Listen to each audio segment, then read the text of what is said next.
என்னோடய ஸ்டைலில் bread omelette recipe பார்க்கலாமா? ஸோ ஃபஸ்ட்டு அதுக்கு வந்து 2 முட்டையை நான் நல்லா பெப்பர் சால்ட்டு போட்டு பீட் பண்ணி எடுத்து வச்சுக்கிட்டேன். இப்போ ஒரு தோசைக்கல்ல கொஞ்சமாக நெய் போட்டு அதை நல்லா ஸ்ப்ரெட் பண்ணிவிட்டு நம்ம அடித்து வச்சுருக்க முட்டையை ஆட் பண்ணிக்கலாம். ஸோ அதை நல்லா ஃபுல்லாக ஸ்ப்ரெட் பண்ணி விட்டுக்கலாம்.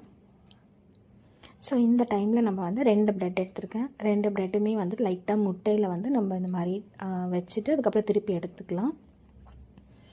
ஸோ அதுக்கப்புறமேட்டு வந்து நம்ம திருப்பி போட்டுடலாம். ப்ரெட்டு வந்து கொஞ்சம் குக் ஆகட்டும், அதனால் நம்ம திருப்பி போட்டுட்டு நல்லா வந்து குக் ஆனதுக்கப்புறமேட்டு இந்த எக்ஸஸாக வெளியே இருக்க எக்கையும் நான் உள்ளே எடுத்து மடித்து வச்சுட்டு அதுக்கப்புறம் நான் வந்து க்ரீன் சட்னி வந்து செஞ்சுருந்தேன். நான் இந்த green chutney recipe already share பண்ணியிருக்கேன். நான் வந்து கீழே லிங்க்கில் கொடுக்குறேன், கண்டிப்பாக செக் பண்ணி பாருங்கள். சூப்பராக இருக்கும். இது எல்லாத்துக்குமே யூஸ் பண்ணிக்கலாம் இந்த க்ரீன் சட்னி.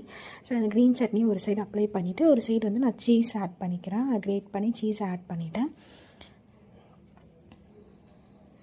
அதுக்கப்புறம் நம்ம வந்து இந்த 2 ப்ரெட்டையும் க்ளோஸ் பண்ணிவிட்டு 2 சைடும் ஒரு 2 மினிட்ஸ் குக் பண்ணிக்கோங்க சீஸ் உருகிறதுக்காக. இப்போது சூப்பராக 2 சைடும் குக் ஆகிடுச்சு. எடுத்து சாப்பிட்டீங்க அப்படின்னா சூப்பரான ப்ரெட் ஆம்லேட் ரெடி. கொஞ்சமாக டொமேட்டோ சாஸ் ஏதாவது வச்சு சாப்பிட்டு பாருங்கள், சூப்பராக இருக்கும்.